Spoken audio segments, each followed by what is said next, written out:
안녕하세요. 세브란스 정신건강의학과 하정희라고 합니다. 우리가 이제 병이라고 말하는 우울증은 단순히 기분이 울적한 것과는 다르게 하루 대부분의 기간 동안 의욕이 없고 울적한 상태가 거의 매일 지속이 되고요. 이로 인해서 신체나 생각, 행동에도 영향을 미쳐서 원래 잘 하던 일상생활이나 사회생활에 영향을 많이 주고 있는 병을 말합니다. 가장 대표적인 주요 우울증 같은 경우에는 옆에 있는 9가지 증상 중에 5가지 이상이 거의 2주 동안 매일 있다면 의심해 볼 수 있습니다. 우울증은 어떤 특정 사람만 걸리는 것이 아니라 뇌의 신경전달 물질의 균형이 깨지는 뇌의 병이기 때문에 어느 누구에게나 찾아올 수 있는 병입니다. 하지만 조금 더 취약할 수 있는 분들은 있는데요. 대표적으로는 여성이 남성보다 우울증에 걸릴 확률이 한 2배 정도 높습니다.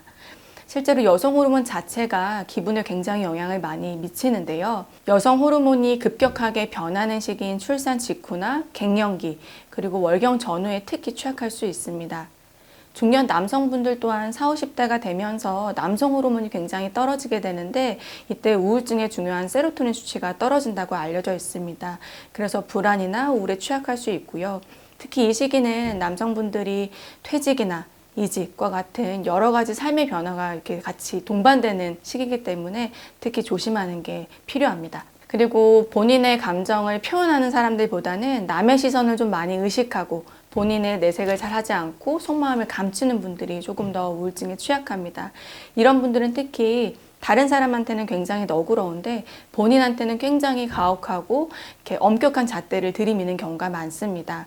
그리고 완벽주의적인 성향을 가지시는 분도 본인이 어떤 목표하는 것을 도달하지 못했을 때 뭐 아니면 도달하는 식으로 본인을 굉장히 질책하고 비난하면서 우울감에 빠지기가 쉽습니다. 우울증의 예방이나 치료에는 첫 번째로는 잠이 굉장히 중요합니다. 잠이 이제 보약이라는 옛날 말이 있는 것처럼 잠은 단순히 신체 회복뿐만이 아니라 기억을 저장하고 기분에 관련된 호르몬의 균형을 잡는 데 굉장히 중요합니다.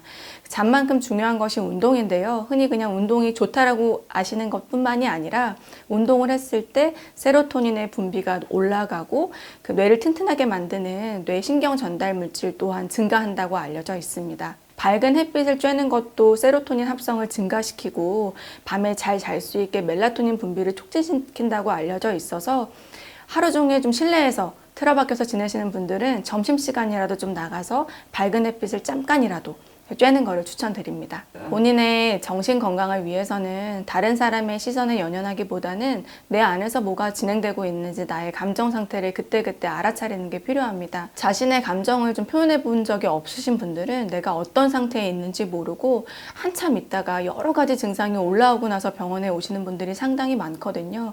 그래서 본인이 좀 이유 없이 짜증이 나고 예민하고 화를 내거나 자꾸 다른 사람과 부딪힌다면 혹시 내가 울적하진 않은지 너무 지쳐있지 않는지 돌아보는 것도 필요합니다. 또 하나 말씀드리면 다른 사람한테 스트레스 받지 않고 본인 혼자 좀 쉴 수 있는 휴식 시간을 짧게라도 하루 중에 가지실 거를 주로 추천을 드리는 편이고요.